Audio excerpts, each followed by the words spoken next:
Dhamnagar block रे लगाण वर्षा एवं बन्या परिस्थिति को नहीं राज्य सरकार एवं स्थानीय प्रशासन पर बर्षिछि धामनगर बिजु जनता दल।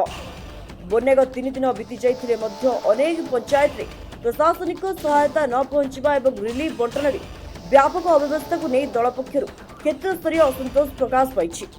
शुक्रवार दोबल ठारे आयोजित एक सांबादिक सम्मेलन में दलीय नेतृवृंद सरकार को कटाक्ष करी कहिसेंति जे सरकारी जंत्रणागार निष्क्रियता एवं समन्वय अभाव जो हजार हजार बन्या पीड़ित परिवार खाद्य विशुद्ध पानीय जल एवं औषधरू वंचित हुई अमानिक परिवेश में दिन काटुछंती।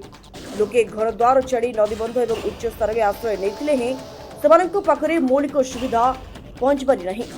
प्रतिनिधि दलगांव क्षेत्र स्तरीय अनुध्यान सांबादिक सम्मेलन पूर्व बीजेडी एक वरिष्ठ प्रतिनिधि दल बन्या प्रभावित विभिन्न ग्राम बुरी पीड़ित मानक दुख सुख पचारि बुझिथिले। जनसाधारण एही दुर्दशा को अनुध्यान करबा परे दल पक्षरु युद्धकालीन भित्तिरे पदक्षेप नेबाकू दाबी करा जायछि। सांबादिक सम्मेलन जो आज होईछि ये बन्या परिप्रेक्षी होईछि धामनगर रे 11 मसिया परे ये होछि सबठारु बड़ बन्या। आपनकर 30 कोटी पंचायत 2 गोटे एनएससी रे व्यापक क्षति होईछि। ये क्षतिटा को लोकंको नुहे सरकार पाखरे पहुंचिया पई ये सांबादिक सम्मेलन या गुरुत्व होछि। ये सांबादिक सम्मेलन होईछि तेणु आज ये गुरुत्व होछि दुईटी कथा उपरे।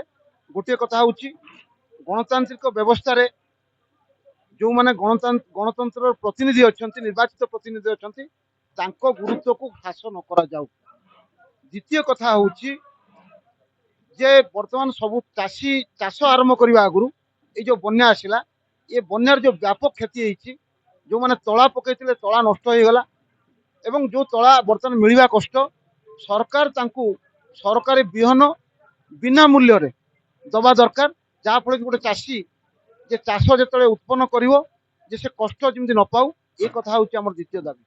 तृतीय हूँ वर्तमान ये जो बन्या परिस्थिति आम समस्ते सरकार तो आम समस्ते आम सरकार को साहाय्य सहयोग करवा दरकार एवं प्रशासन जो अधिकारी अच्छा से किसी सत्यता अवलंबन करवा दरकार। 1969 जो बन्या होता ये बन्या ताठारू अधिक हो प्रत्येक 30टी पंचायत पानी पशि 2टा एनएससी पानी पशि से 3 दिन बन्या बीती जाते सरकार तरफ कौन चिठी खंडे ना जे चाउल दिहब केते मुंड पिछा केते ड्राई फ्रूट केते फ्री किचेन कौटी कौटी दिज्व एपर्यंत सरकार किसी योजना ना। आम आज 8टा पंचायत बुलिक आसिलु आम लोकों जहाँ शुणिलु जे गोटे परिवार को 300 ରୁ 500 ग्राम चूड़ा दिखाई मुड़ी 100 ग्राम ରୁ 150 ग्राम चीनी 150 ग्राम दिखाई आउ कि दि जाए ना। लोक मैंने बंधु पर रही घरे पानी एपर्यंत। धामनगर प्रदीप महापात्र को रिपोर्ट स्वतंत्र ओडिशा लाइव।